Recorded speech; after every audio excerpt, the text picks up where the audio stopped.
நம்மாழ்வார் வலையொலி நேயர்கள் அனைவருக்கும் வணக்கம். பெரும்பாலும் திருச்சி மாவட்டம் மட்டும் கிடையாதுங்க, தமிழ்நாடு முழுவதுமாக உணவகங்களில் பெரும்பாலும் அந்த தாளிக்கிற எண்ணெய் முதற்கொண்டு பலகாரம் செய்யக்கூடிய எண்ணெய்கள் முதற்கொண்டு சிக்கன் பிராய்லர் கோழி திங்கவே கூடாதுன்னு சொல்கிறோம் இல்லையா, அந்த கோழிகள் முதற்கொண்டு பயன்படுத்தப்படுகிற எண்ணெய் தரமற்ற எண்ணெய் அப்படிங்கிறது மாதிரி தான் சொல்கிறாங்க. பெரிய பெரிய உணவகங்கள் இப்போ திருச்சியில் இருக்குது, புதுக்கோட்டையில் இருக்குது, தஞ்சாவூரில் இருக்குது, அரியலூரில் இருக்குன்னா பெரிய பெரிய உணவகங்களில் பயன்படுத்தக்கூடிய எண்ணெயை அவங்க ரெண்டாம் முறையாக பயன்படுத்த மாட்டாங்க. ஏன்னா பெரும் பணக்காரர்களுக்கு ஏதாவது ஒரு பாதிப்புன்னா அதை உடனே அவங்க நீதிமன்றம் போயிடுவாங்க, நுகர்வோர் நீதிமன்றத்துக்கு போயிடுவாங்க. அதனால் அவங்க என்ன பண்ணுறாங்க, பெரிய பெரிய உணவகங்கள் தரமாக இருக்கணுங்கிறதுனால அந்த பயன்படுத்தப்பட்ட எண்ணெயை கொல்லப்புற வழியாக இந்த பெரிய பெரிய உணவகங்களில் இருக்கக்கூடிய மேலாளர்கள், சூப்பர்வைசர் அவங்களாம் என்ன பண்ணுவாங்க, சிறு சிறு உணவகங்களுக்கு, சிறு சிறு ஹோட்டல், ரோட்டோர கடைகளுக்கு அதை விற்பனை பண்ணிடுவாங்க. அவங்க அதை வாங்கி கொண்டு வந்து இப்போ சமயபுரத்தில் நாள் ரோட்டில் சிக்கன் கடை இருக்குது, மீன் வறுவல் கடை இருக்குன்னா இவங்கெல்லாம் போய் அங்கே வாங்கிக்கிறது. இப்போ 100 ரூபா ஒரு லிட்டர் வருதுன்னா அங்கெல்லாம் 40 ரூபாய்க்கு வாங்கிக்கிறது. வாங்கிட்டு அதில் தான் சிக்கன் 65 போட்டு புறப்புறன்னு போட்டு வறுத்து எடுக்கிறது. அப்போ இதில் பாதிக்கப்படுவது யாருன்னா மக்கள் தான் பாதிக்கப்படுறாங்க. அந்த எண்ணெய் திருமண மண்டபங்களுக்கும் சப்ளை செய்யப்படுகிறதான். அது ஒரு சுத்தம் பண்ணி அது ஒரு எப்படி ரேஷன் அரிசியை தீட்டி வீட்டரிசி மாதிரி கொடுக்குறாங்க, பொன்னி அரிசி மாதிரி கொடுக்குறாங்க இல்லையா, அது நம்ம பல்வேறு கடைகள்லையும் நம்ம சாப்பிட்றோம்ல. அதுபோல் இந்த உணவுத்துறை அதிகாரிகள் இதனை எல்லாம் பார்க்கிறார்களா இல்லையா?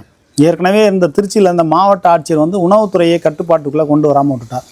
எப்படி வேளாண்மை துறையை கட்டுப்பாட்டுக்குள்ளே கொண்டு வராமல் முன்னாள் மாவட்ட ஆட்சியர் விட்டாரோ, அதே போல் உணவுத்துறையையும் தன்னுடைய கட்டுப்பாட்டுக்குள்ளே வைத்திருந்திருக்கணும். ஏன்னா உணவு என்பது அத்தியாவசிய அடிப்படை தேவையான ஒன்று. 3 வேளை சாப்பிட்டாகணும்ல.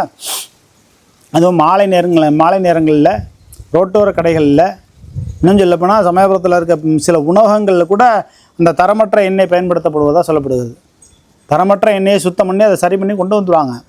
ஆனால் அதில் உள்ளே இருக்கக்கூடிய கிருமிநாசி எந்த அளவுக்கு பாதிக்கும் என்பதை இந்த ரோட்டோர கடைகளில், சமயபுரம் கடைகளில், மண்ணச்சநல்லூர் உணவகங்களில் சாப்பிடக்கூடிய மக்கள் உணர்ந்து பார்ப்பதில்லை.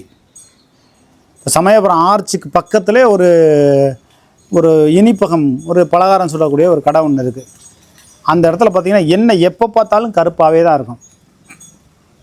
இப்போ லேசாக பார்த்தோம்னா என்ன பார்க்குறீங்க, முறைக்கிறது மாதிரி. லோக்கலில் அவங்களாம் எல்லாம் ஒரு தாதா மாதிரி வச்சுக்கிட்டு ஏதோ பண்ணுறாங்கன்னு நினைக்கிறேன். உணவகங்கள், சிறு சிறு கடைகளில் உள்ளவங்க நீங்கள் உழைக்கிறீங்க, கடுமையான உழைப்பாக இருக்குது. ஆனால் தரமற்ற எண்ணெயை, பெரிய உணவகங்களில் பயன்படுத்தக்கூடிய எண்ணெயை, தரமற்ற எண்ணெயை பயன்படுத்தணுமா அப்படிங்கிறது தான் நம்மளுடைய கேள்வியாக இருக்குது. அதுக்கு நீங்கள் என்ன பண்ணணும், நீங்கள் எள்ளு வாங்கிட்டு செக்கில் போட்டு ஆட்டி அது மாதிரி நல்ல எண்ணெயில் நீங்கள் பலகாரம் சுட போகிறீங்களா? அப்படி சுட்டால் உங்களுக்கு கட்டுப்படி ஆகுமா? 1 லிட்டர் 400 ரூபா 500 ரூபா ஆச்சே.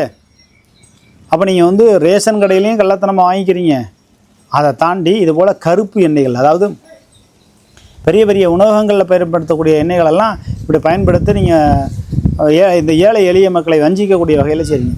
சரி, உணவுத்துறை சார்ந்த அதிகாரிகள் போய் மருந்து மற்றும் நியமன உணவுத்துறை அதிகாரிகள் இதை போய் முறைப்படி ஆய்வு பண்ணுறாங்களா அப்படின்னா ஆய்வுக்கு போகிறதில்லை. அப்போ அவர்கள் மக்களுடைய வரிப்பணத்தில் சம்பளம் வாங்கி கொண்டு இருக்கிறார்களே, அந்த சம்பளம் வேஸ்ட்டாக போகுதா அப்படிங்கிறது தான் நம்மளுடைய கேள்வியாக இருக்குது. எப்படி முன்னாள் மாவட்ட ஆட்சியர் பிரதீப்குமார் அவர்கள் உணவுத்துறையை கட்டுப்பாட்டுக்குள்ளே கொண்டு வரலையோ, உணவுத்துறை அதிகாரிகளை முதல்ல கட்டுப்பாட்டுக்குள்ளே கொண்டு வரலையோ, அதே போல் இப்போ இருக்கக்கூடிய மாவட்ட ஆட்சியர் அந்த மாதிரி கட்டுப்பாட்டுக்குள்ளே கொண்டு வராமல் இருக்கக்கூடாது அப்படிங்கிற ஒரு நல்ல எண்ணத்தில் ஒரு பொதுநல செய்தியாக தான் அந்த செய்தியை வெளியிடுறோம். ஏன்னு கேட்டிங்கன்னா, இங்கே உணவுத்துறை அதிகாரிகள் முறைப்படி காலையிலேருந்து ஈவினிங் வரலையும் அவங்களாம் எங்கே தான் போகிறாங்க, வேறு ஏதாவது ரியல் எஸ்டேட் தொழில் எதுவும் பண்ணுறாங்களா அப்படிங்கிறது தெரியல. எந்த அதிகாரியும் இப்போ சமயபுரத்தில் இருக்கக்கூடிய உணவகங்களில் எந்த அதிகாரியாவது போய் அந்த சிக்கன் கடையில் அது என்ன பயன்படுத்துகிறாங்க, தரமான எண்ணெயா அப்படியே பயன்படுத்துகிறாங்களா அப்படின்னா கிடையாது, எதுவுமே கிடையாது. அப்போ இதுபோல் மக்கள் பார்க்கக்கூடிய பல்வேறு விஷயங்கள் இருக்கிறது. ஏன் அந்த உணவுத்துறை அதிகாரிகள் ஏன் அப்படி கள ஆய்வுக்கு ஏன் போகாமல் இருக்கீங்க? சமயபுரம் மண்ணச்சநல்லூர் உணவகங்களில், சிறு சிறு கடைகளில், பெரிய கடைகளில், உணவகங்களில் இருக்கக்கூடிய உணவகங்களில் அந்த உணவுத்துறை அதிகாரிகள் கள ஆய்வுக்கு சென்றார்களா அப்படின்னு ஒரு தகவல் அறிவு அமைச்சர் மனு போட்டோம்னா கள ஆய்வுக்கு செல்லவில்லைன்னு தகவல் கொடுக்குறாங்க. அப்போ கள ஆய்வுக்கு செல்லவில்லை என்று சொன்னால் அவர்களுக்கு கொடுக்குற சம்பளம் எதற்கு? ஒவ்வொரு அதிகாரியும் தோராயமாக 50,000 1 லட்சம் வரை சம்பளம் வாங்குகிறார்கள். அதுபோக மருந்து நியமன அந்த அதில் மெடிக்கல்லையும் ஏகப்பட்ட கமிஷன் வாங்கிக்கிறாங்க. அப்போ இதெல்லாம் எங்கே போகுது? இதெல்லாம் மக்கள் கேட்குறதுக்கு யாருமே இல்லையா அப்படிங்கிற ஒரு கேள்வி தான் இருக்குது.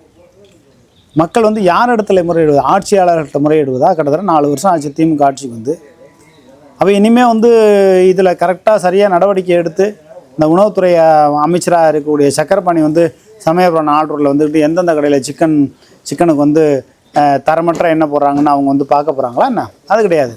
அப்போ இங்கே இருக்கக்கூடிய மாவட்ட ஆட்சியர் அது சார்ந்த அதுக்குன்னு தனி வட்டாட்சியர் போட்டிருப்பாங்க, ஒரு வட்டத்துக்குன்னு ஒரு அதிகாரி போட்டிருப்பாங்க. இந்த அதிகாரிகளெல்லாம் அந்த உணவகங்களில் போய் முறைப்படி ஆய்வு பண்ணால் ஏழை எளிய மக்களை நீங்கள் பாதுகாக்கலாம். இல்லை என்றால் அவங்களுக்கு பல்வேறு உபாதைகளை வந்து முதல்ல வயிற்றை தான் பாதிக்கும், குடல் புற்றுநோய் வரும், அப்புறம் லிவரை பாதிக்கும், கிட்னியை பாதிக்கும், பல்வேறு சிக்கல்கள் இருக்கிறது. அதனால் மதிப்பிற்குரிய திருச்சி மாவட்ட ஆட்சியராக இருக்கக்கூடிய சரவணன் ஐஏஎஸ் அவர்கள் உணவுத்துறையை உங்களுடைய கட்டுப்பாட்டுக்குள்ளேயும் வேளாண்மை துறையை உங்களுடைய கட்டுப்பாட்டுக்குள் கொண்டு வந்து இந்த ஏழை எளிய மக்களை காப்பாற்றுவீர்களா என்பதை நம்ம பொறுத்திருந்து பார்ப்போம். இப்பொழுது இருக்கக்கூடிய மாவட்ட ஆட்சியர் துடிப்பானவர், நேர்மையாக செயல்படக்கூடியவர், சுதந்திரமாக, இன்னும் சொல்லப்போனால் சுதந்திரமாக, அன்பில் மகேஷ் பொய்யாமொழியாக இருக்கட்டும், அமைச்சர் கே நேரு, அன்பில் மகேஷ் பொய்யாமொழி, இவர்களுடைய அதட்டல் உருட்டல் மிரட்டலுக்கெல்லாம் பயப்படாமல் சுதந்திரமாக செயல்படக்கூடியவர் என்று தான் நம்ம நம்புகிறோம். அந்த நம்பிக்கைக்கு ஏற்றவாறு திருச்சி மாவட்ட ஆட்சியர் ஐயா சரவணன் ஐஏஎஸ் அவர்கள் சுதந்திரமாக செயல்பட்டு உணவுத்துறையையும் வேளாண்மை துறையும் அவருடைய கட்டுப்பாட்டு வைத்து ஏழை எளிய மக்களை காப்பாரா என்பதை பொறுத்திருந்து பார்ப்போம். நன்றி, வணக்கம்.